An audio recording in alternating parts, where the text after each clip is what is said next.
샬롬. 성도님들 좋은 아침입니다. 한 주를 마감하는 금요일입니다.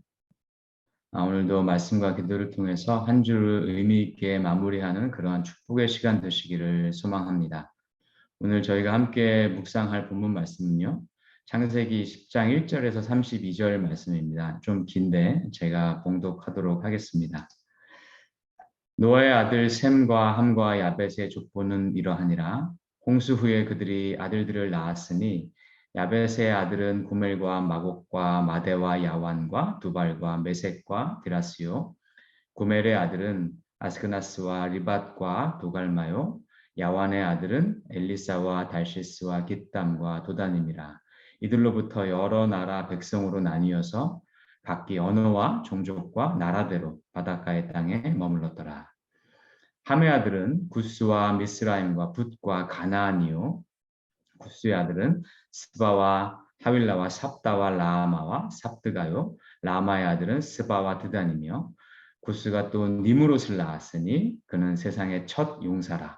그가 여호와 앞에서 용감한 사냥꾼이 되었으므로 속담에 이르기를 아무는 여호와 앞에 니무롯같이 용감한 사냥꾼이로다 하더라.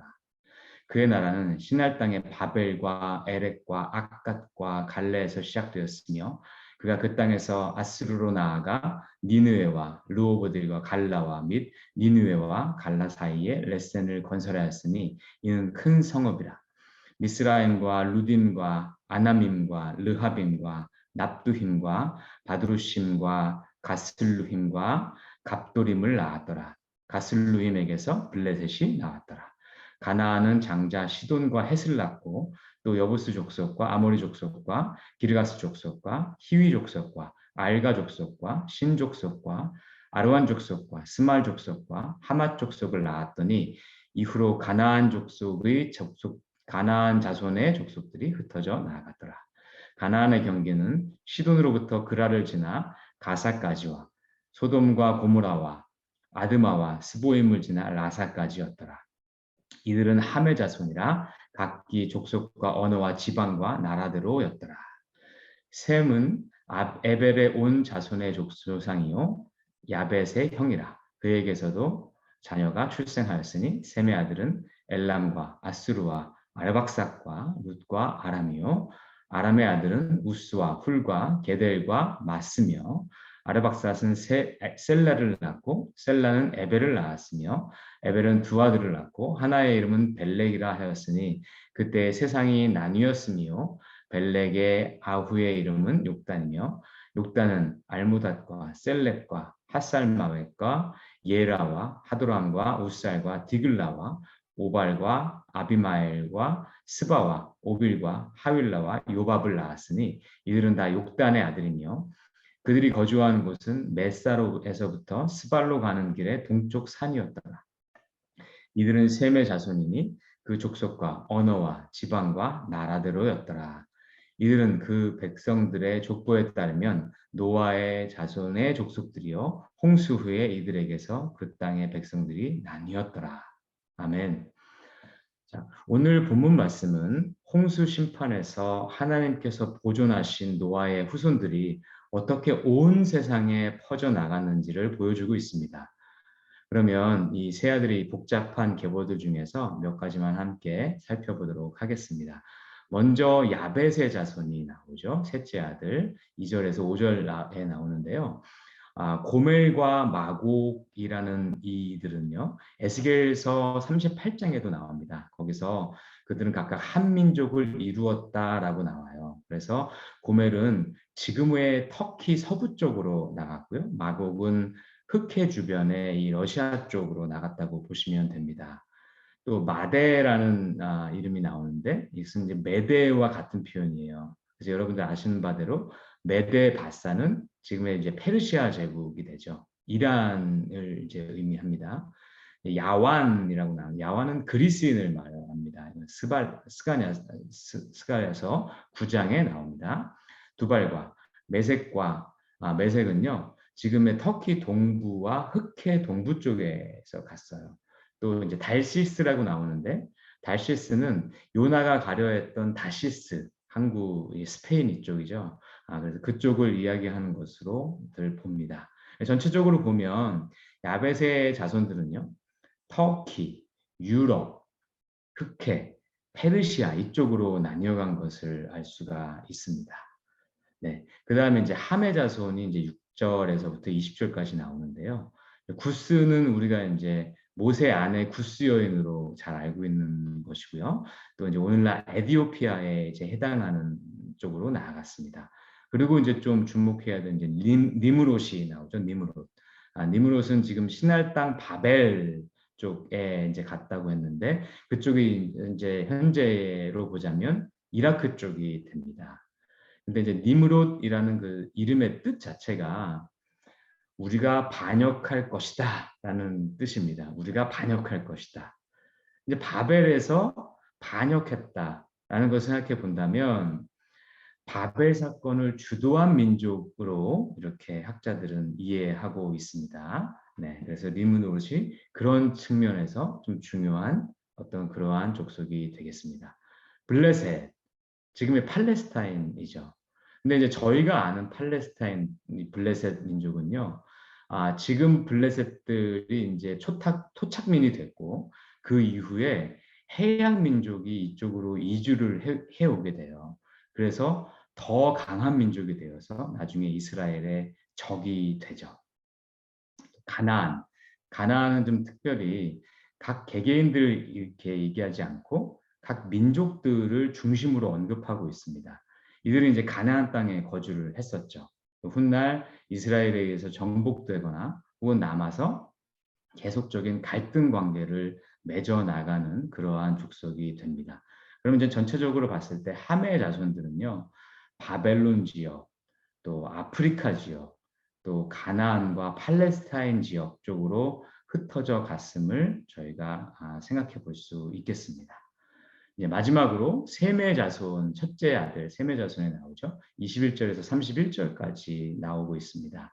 아수르, 이들이 이제 아시리아를 세운 민족으로 이해를 하고 있습니다. 좀 재밌는 것은 이 11절에 이제 함의 자손 니므롯, 아까 그 니므롯이 이 아수르 지역 쪽으로 나아갔다고 11절에 보면 나오죠. 그쪽에서 아마 뭐 공존을 했던지 아니면 전쟁을 했던지 아니면 혼혈이 생겼던지 그러지 않았을까라고 예상해 볼 수 있겠습니다. 또 이제 아람은 좀 유명한 족속이죠. 그들은 지금 북쪽 메소포타미아, 지금 시리아 쪽입니다. 이제 그쪽으로 나아간 족속이 되고요. 메사에서 스발까지 이런 표현이 나오는데요. 그 메사에서 스발로 가는 길, 여기는 아라비아 반도를 의미합니다. 그리고 좀 뒤쪽에 보면은 벨렉이라는 족속이 나오죠. 그때 세상이 나뉘었으며라는 표현이 나옵니다. 이 나뉘다라는 히브리어 원어가 발락입니다. 발락. 근데 여러분들 잘 아시는 것처럼 히브리어는 자음만 있었잖아요. 그래서 발락과 벨렉이 자음이 똑같아요. 그래서 나뉘다라는 뜻을 갖고 있어요. 그래서 창세기 11장에 바벨 사건 이후에 나오는 그 족보에도 벨렉이 또 바로 나옵니다. 이런 여러 가지 정황들을 보았을 때 벨렉의 시대에 세상이 나뉘었다라는 것은요. 바벨 사건을 의미하는 것으로 많이들 봅니다. 바벨 사건, 사람들이 언어적으로 나뉘게 되었죠. 그것이 이 벨렉의 때에 이루어졌다. 이렇게 보시면 되겠습니다. 흥미로운 것은요. 누가복음 3장에 예수님의 족보가 나오는데요. 거기에도 벨렉이 다시 등장합니다. 하나님께서 사람의 교만함을 기뻐하지 않으셔서 바벨 사건 때 언어로서 그들을 나누셨죠. 벨렉하셨죠. 그런데 그 후손 중에서 중재자요 화목케 하시는 예수 그리스도를 준비하신 겁니다. 그래서 세상의 모든 반목을 극복하고 우리 모두를 다시금 하나로 묶으실 그러한 계획을 하나님께서 준비하신 것을 깨달을 수가 있습니다. 하나님의 이 생육하고 번성하라는 명령에 따라서 온 인류가 흩어져 나갔다면 예수님으로 인해서 온 인류가 다시금 하나가 되고요. 또 창조주 하나님과의 막힘담도 허무시는 그러한 완전한 연합의 역사가 이루어지게 된 것입니다. 그래서 예수님이야말로 온 창조 세계의 역사의 완성이라고 볼 수 있겠습니다. 전체적으로 볼 때요. 그래서 이 셈의 자손들은요. 메소포타미아 지역과 아라비아 반도 쪽으로 나아간 것을 알 수 있습니다. 자, 이렇게 해서 노아의 세 아들들이 온 세상으로 퍼져나가게 된 것입니다. 자, 하나님께서 노아의 생명을 보존하심으로 말미암아 홍수 이후에 새 하늘과 새 땅 가운데 새 인류가 생육하고 번성하는 그러한 새 창조의 역사가 완성되게 된 것입니다. 그리고요, 아주 정확하다고 볼 수는 없겠지만 대략적으로 볼 때 이 야베세의 자손들은 이렇게 유럽과 이 러시아 쪽 이렇게 간 것을 봤을 때 지금의 백인종이 되지 않았을까라고 생각할 수 있겠고요. 또 함의 자손들은 또 이 아프리카와 또 이쪽을 봤을 때 흑인종의 조상이 되지 않았을까라고 볼 수 있고요.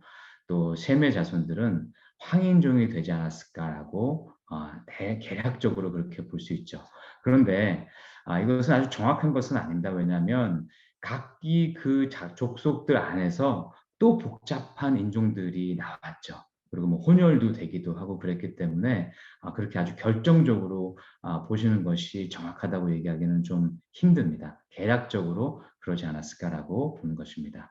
오히려 성경에서 말하는 나뉜 이렇게 인류가 나뉜 그런 기준은 네 가지가 계속 나오죠. 언어, 족속, 그러니까 지금 종족입니다. 그리고 나라, 지방별로 계속해서 나뉜 것입니다. 자, 그래서 인류학적으로 우리가 좀 본다면 우리 인류가 이렇게 짧은 시간 안에 이 지구의 모든 땅 위에 흩어지게 되고 잘 정착하게 된 것은요. 인류가 이렇게 언어, 또 종족, 나라, 지방별로 계속해서 나뉘어졌기 때문이라고 볼 수 있습니다. 창세기 9장 1절에 하나님이 노아와 그 아들들에게 이렇게 말씀하셨죠. 생육하고 번성하여 땅에 충만하라. 이 명령이 이러한 방법들로 인해서 이루어진 것입니다. 그러나 이 족보의 핵심은요. 결국 그 뿌리가 하나라는 것입니다. 그리고 그 예수님이 왕으로 재림하시게 되면 이 나뉜 모든 역사가 다시금 하나로 연합되게 될 것이라는 것입니다. 이것이 핵심입니다. 따라서 화평의 왕이신 예수를 주로 따르는 우리 크리스찬들은요. 인종과 언어, 또 나라와 지역주의를 초월해서 인류를 볼 수 있는 그러한 식견을 좀 가져야 한다고 생각합니다. 우리 모두는 한 뿌리고요. 또 예수 그리스도로 말미암아서 장차 하나가 될 것이기 때문입니다. 특히 우리는 미국에 살지 않습니까? 미국에는 전 세계 인종과 언어가 함께 모여 살고 있습니다. 그런데 우리가 혹시라도 나보다 어떤 다른 특정 인종을 좀 무시하는 그러한 것들이 내 마음 가운데 있진 않는지요. 또 반대로요. 어떤 특정 인종을 나보다 좀 우월한 존재로 여기고 있진 않는지요. 이 또한 인종주의입니다. 그래서 우리가 인종에 대해서 잘못된 편견들이 있다면 오늘 말씀을 통해서 조금 다시금 생각해보는 그러한 귀한 하나님의 역사가 있기를 축복합니다. 인종주의는 결코 하나님이 원하시는 바가 아닙니다. 좀 안타까운 역사이긴 하지만 한때 백인들 사이에서요. 오늘 본문 말씀을 해석할 때 좀 인종주의적으로 해석해 온 것들 우리가 알고 있지 않습니까? 또 우리가 좀 주의해야 될 부분이라고 저는 생각합니다. 뭐 예를 들면 함은 노아에게서 저주를 받았는데 그 후손이 흑인들이니 흑인들이 이 축복받은 야벳의 자손 백인의 종이 되는 것은 당연하다. 뭐 이런 식의 해석인 것이죠. 이것은요, 자신의 행동을 의도적으로 정당화하려는 매우 부끄러운 어떤 그런 해석이라고 저는 생각합니다. 오늘 본문 말씀을 보면요, 함의 자손을 그렇게 하나님께서 결정적으로 나쁘게 이야기하지 않습니다. 그렇다면 함의 자손을 15절에 걸쳐서 설명했겠습니까? 이에 반해서 야벳의 자손은 4절밖에 소개하지 않고 있습니다.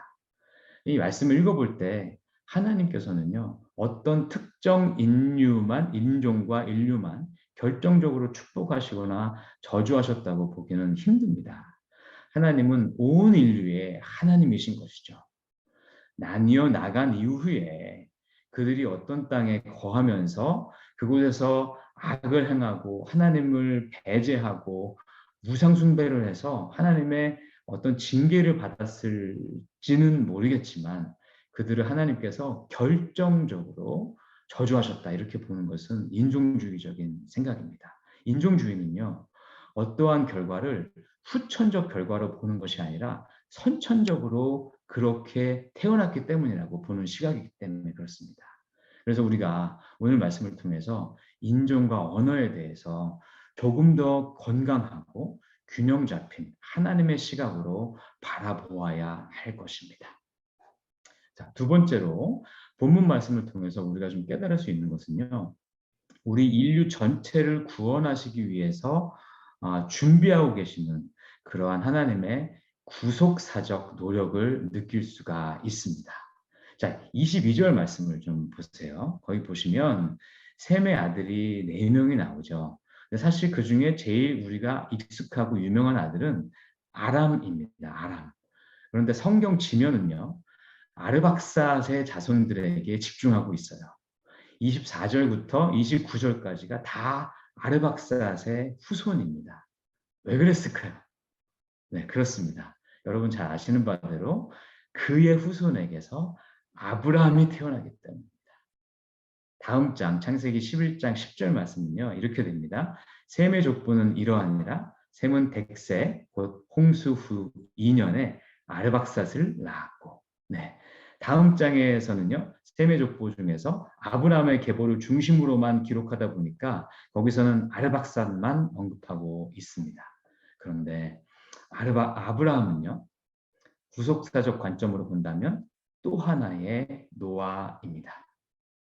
창세기 6장에서 전 인류가 타락했을 때 하나님은 노아를 통해서 하나님의 구속사를 이어가셨습니다. 그리고 창세기 11장에서 바벨에서 또다시 인간들이 하나님의 자리에 오르려고 죄악을 범죄를 저질렀을 때 하나님이 이들을 언어로 흩으시고 그 중에 한 인물 아브라함을 택하시죠. 그리고 그의 후손으로 하여금 하나님의 구속사를 이어가십니다.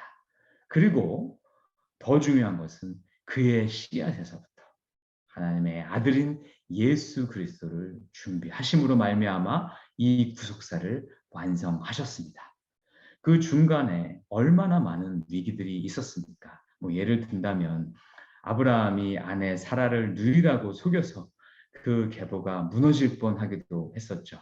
또 그가 하나님의 뜻을 오해해서 하갈과의 사이에서 아들을 낳음으로 말미암아 이스마엘이 태어나기도 했었죠. 또 훗날 이세벨과 아달랴 때에 다윗의 계보가 완전히 끊어져 버릴 뻔한 위기도 있었습니다. 또 예수님이 태어났을 때 헤롯 왕에 의해서 이 예수님께서 죽임을 당한 뻔 하지도 않았습니까? 그런데 하나님의 구속사적 열심이 이 모든 위기들을 이기고 결국 예수가 그리스도이심을 지금 전 세계가 듣게 하셨습니다. 아멘. 어떠한 사탄의 공격이나 어떠한 인간의 죄도 하나님의 구속사적 열심을 꺾지는 못했습니다. 온 인류를 구원하시려는 하나님의 사랑보다 더 크고 강한 것은 아무것도 없기 때문입니다. 요한복음 3장 16절 하나님이 세상을 이처럼 사랑하사 독생자를 주셨으니 이 구속사의 정점이 서 계신 분이 바로 예수 그리스도이십니다. 우리가 믿는 믿음이요 거저 주어진 것이 아닙니다. 한순간에 만들어진 것도 아닙니다.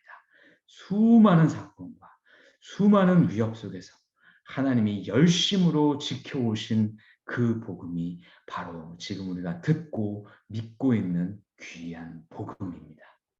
이 복음 다시 한번 잘 묵상하시면서 하나님께 감사하는, 또 이 복음을 아직까지 듣지 못하고 믿지 못하시는 분들에게 잘 전파해 드리는 그러한 저와 여러분 되시기를 축복합니다. 우리 함께 기도하시겠습니다.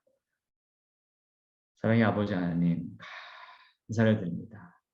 주님께서 하나님의 그 열심으로 말미암아 이 노아와 그 아들들을 지키셨고, 그들을 통해서 온 세계에 생육하고 번성하며 땅에 충만할 수 있도록 하나님의 놀라운 그 역사들을 이루어 가심을 배웠습니다. 하나님께서는 특정 인종의 하나님이 아니라 전 인류의 하나님이심도 저희가 배웠습니다. 그리고 그 구속사의 완성은 주 예수 그리스도이심도 함께 깨닫게 해주심에 감사드립니다. 오늘 말씀을 통해서 저희가 더욱더 하나님의 관점으로 세상과 역사를 바라보게 하시고, 우리에게 이어져 온 이 복음이 얼마나 귀한 복음임을 저희가 다시 한번 깨닫고 깊이 그 가운데 누리며, 또 이 복음을 아직까지 접하지 못한 분들에게 귀하게 전해줄 수 있는 하나님의 그 놀라운 그러한 역사에 참여하는 자들 될 수 있도록 축복하여 주시옵소서. 주 예수 그리스도 이름으로 기도하옵나이다. 아멘. 감사합니다. 우리 함께 기도 제목 나누시겠습니다. 먼저 주신 말씀 생각하시면서 오늘 내가 하루를 이렇게 어떻게 구원받은 자로서, 또 하나님의 복음에 참여한 자로서 살아갈 것인지 돌이켜보고 또 결단하는 그러한 기도를 주님께 올려드렸으면 좋겠습니다. 두 번째로는요, 특별히 지금 오늘은 미국 땅에서 일어나고 있는 여러 가지 인종 문제들에 대해서 우리가 함께 기도했으면 좋겠습니다. 많은 차별과 부정의들이 아직까지 있죠. 그리고 아직까지 어떤 인종적인 어떤 부분들에 대해서 그것을 후천적으로 바라보지 않고 선천적으로, 결정적으로 바라보는 그러한 시각들이 존재하고 있습니다. 이 사회가, 이 나라가 정말로 하나님의 공의가 물같이 흐르고 정의가 하수같이 흐르는 그러한 나라 되게 해달라고 함께 기도했으면 좋겠습니다. 또 끝으로 새학년이 시작된 우리 다음 세대의 자녀들을 위해서 기도해 주십시오. 그들이 학교 생활을 다시 시작했는데 잘 적응하게 하시고, 또한 뛰어나게 엑셀런트한 우리 학생들 되게 해달라고 기도해 주시고, 교회의 영적 성장과 부흥을 위해서 기도해 주시고, 건강 문제로 고통받으시는 우리 환우분들 위해서 함께 기도해 주시고, 그리고 각자 개인 기도 제목 위해서 기도하신 이후에 일상으로 함께 나가도록 하겠습니다. 함께 기도하시겠습니다.